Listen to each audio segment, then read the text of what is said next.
Having goals is not enough. You need a life map. Welcome back to the Twin Win, the only live stream on the internet that helps you get the twin win of succeeding in business while winning at home so that you can stop existing and start living. My name is Jay Allen Hall, and I go live almost every weekday at 9 a.m. Mountain Standard Time. Make sure that you give me a hashtag live if you're joining me live. Give me a hashtag replay if you're joining me on replay. Leave your comments below, and make sure you hit the like, subscribe, follow, and notification bell so that you can be notified and get all of the information as soon as we drop a new video or go live.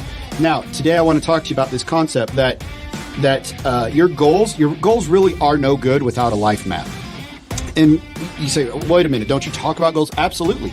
But the first thing I do before I ever set a goal is I create a life map for myself. I've created a life map. And the reason why I say goals are no good without a life map is because we'll set goals, but they might go in multiple directions. They might go in opposite directions. And so with a life map, and I'll explain a life map in just a moment, the best way to do that. But with a life map, you make sure your goals are all aligned and they're all pointing in the right direction and moving you in the right direction. You know, it's like when I say that productivity without purpose is just busy work, and purpose without productivity is just daydreaming. Well, if you're productive, but you don't know to what end, like to what end are you productive, then you are missing out on, the whole point of being productive. It's about accomplishing something, getting something done, moving in a specific direction. So that's what a purpose does, is points you in that direction versus just doing things for the sake of doing things. So it's the same with your goals. Why are you setting this goal? What is the purpose? Why are you wanting to move in this direction versus the sake of just setting a goal for setting a goal? So here's the idea, is you want to make sure that you have a life map. And here's how I create a life map. The first thing I do is there are 5 key domains. Your 5 key domains, number 1 is spiritual, number 2 is familial, number 3 is social, number 4 is physical, and then number 5 is financial. And financial comes last. I'll explain in a minute why. But you start out with your spiritual domain. Write out, this is the eulogy exercise that Stephen Covey introduced several years ago. But the idea is write out at the end of your life, what would you want people to say about your spiritual life? Now, this should be aspirational, meaning you're not there yet. But, people would say, Josh read his scriptures every day. He shared his values and his beliefs in God and in his faith with everyone he knew. These are things that you would want to write out as though it's past tense, right? As though all of these things already happened. So you write a paragraph about that. A paragraph is 3 to 5 sentences. Okay, let's not overcomplicate it. Then you write a paragraph about your family situation. What would you want people to say? Josh loved each member of his family and served them. Josh loved them in a way, however you want to describe that, right? What that is, that aspirational way. The next is your social. We're talking about community. What kind of friends did you have? What kind of community did you create? How did you serve the community you lived in? What kind of groups did you create? What kind of friends, and how did you elevate yourself through your social, and how did you elevate others around you through your social interactions? Next is physical.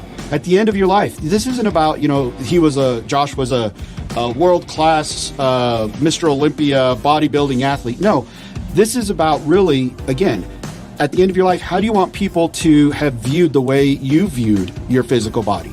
That, even though Josh had many illnesses, he always made the best choices possible to improve his health. He always ate as healthy as possible. He always did things of that nature, right? So your physical. Finally, your financial. The reason why you want to define all of these other things first is because so often when we create a life map or something like that, a vision, we start with our career. And when sorry, that's my alarm going off. I'm going to have to finish here pretty quick. But we start with our career, and then what we do is we try to wrap our life around that. Instead, we should start with our family, our personal life, our spiritual, our family, our social, build the life we want, design it, and then design the financial life that will support that will give that. Josh built a company that supported his lifestyle. Josh, in his career, served thousands of people and yet never missed time with his family. However you want to define your career or your business, whatever, but that's why these 4 inform this 5th one. Now you have a life, you have what I call a purpose statement. Read it every morning. Then you define your 10, your 5, and your 1 year vision. The reason why you start with your 10 is because Tony Robbins always says we overestimate what we can do in a year and underestimate what we can do in 10. So start with 10 so that as you work backwards, you can see at a year, well, geez, these are simple, really easily obtainable. There's no stretch here. There's no discomfort zone in these goals for this year. I need to push my 10 year out. So I got to push my 1, then my 5, then my 10. And that's how you dial it in so that you're getting pretty accurate on what things are going to look like in 10, 5, and 1 years. So same domains. You want to say in 10 years, this is what my life looks like in my spiritual, familial, social, financial, or physical and financial domains.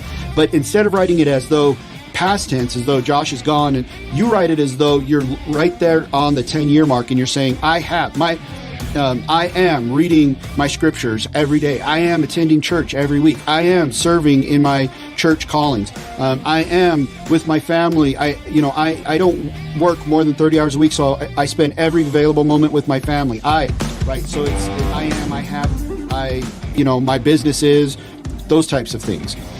Now you've got a life map. Now you can create your Smartery goals. You guys know what my Smartery goals are. I'm going to talk about those tomorrow because my alarm went off saying that I should be done with this. I need to go be with my family. So that is how you get the twin win. Create a life map, and then you can create goals that go along with your life map that help you achieve your life map and achieve the person you want to become. Because every choice we make leads to becoming someone or something. So that is how you get the twin win of succeeding in business while winning at home so that you can stop existing and start living. We'll see you guys later. Make sure you give me a like, subscribe, follow, and hit the notification bell so that you don't miss out on any of these videos. We'll see you. I'm off to play with my family. Bye.